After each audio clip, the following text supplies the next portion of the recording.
Yeah, so one of the things I read this week that I really appreciated, it was issue 1 from called Deep Cuts. Right, yeah. Um, I was curious about this. yeah. It is like it is, I think, anthological. So I think there's 4 issues in total, but they're all different point in the history of jazz. That's pretty cool. And so this first story takes place in New Orleans, I believe. And this boy here on the covers, I apologize, I can't remember the character's name. He's an aspiring musician. He has a clarinet that used to be his father's. His father had passed away. But like all he's ever loved is music. He gets a job working in a whorehouse because of this guy. Ooh, Trumpet Man. Yeah, and then there's also this like alluded to character named I think Johnny Two Fingers, something like that, who is his rival. He's a trumpet rival, and he plays his trumpet with just 2 fingers. Oh, man. And so you should have at least 3. Yeah. And so this trumpet player here on the cover, I apologize to everybody, I didn't write down their names. He kind of like, I don't know, he's kind of force training, like kind of trying to set this kid up at his own gain rather than the kid's gain. Mm-hmm. And that's why he ends up like playing at a whorehouse. But then he also plays, I don't need to hold the cover up anymore, I don't think. But the other person who plays there is this pianist who's known as the professor. And this is another thing that the kind of jerk guy helps this kid out with, is like, yeah, he connected him with like the music professor.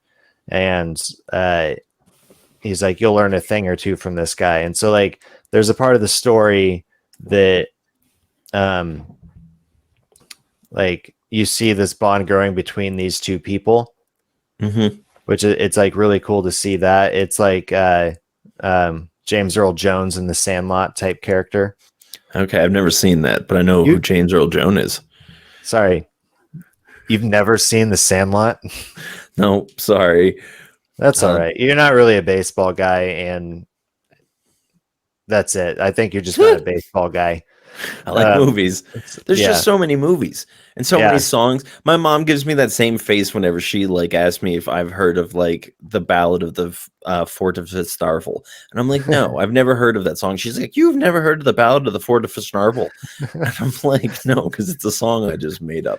But there's just so many things, and it's not a surprise to me. Well, if you're ever looking for a good like, I don't think it's Disney, but I think it's on Disney Plus, because I think Fox maybe made it, but they own everything. Anyways, soon. I think you can watch it on Disney Plus. Maybe I do like baseball. Amazon. We've talked about that on the podcast. That I like baseball. I'm just scared of getting smacked in the side of the head with a ball. Okay, yeah.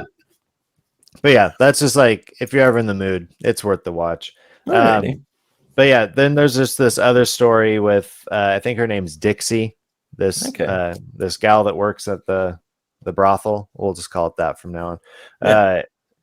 And she like really likes the kid, but like in a big sistery way. So there's also that relationship. The kid ends up writing like a song and naming it after her, but she's like, nah, you can't like call it that. And they come up with like another name for it that's really cool.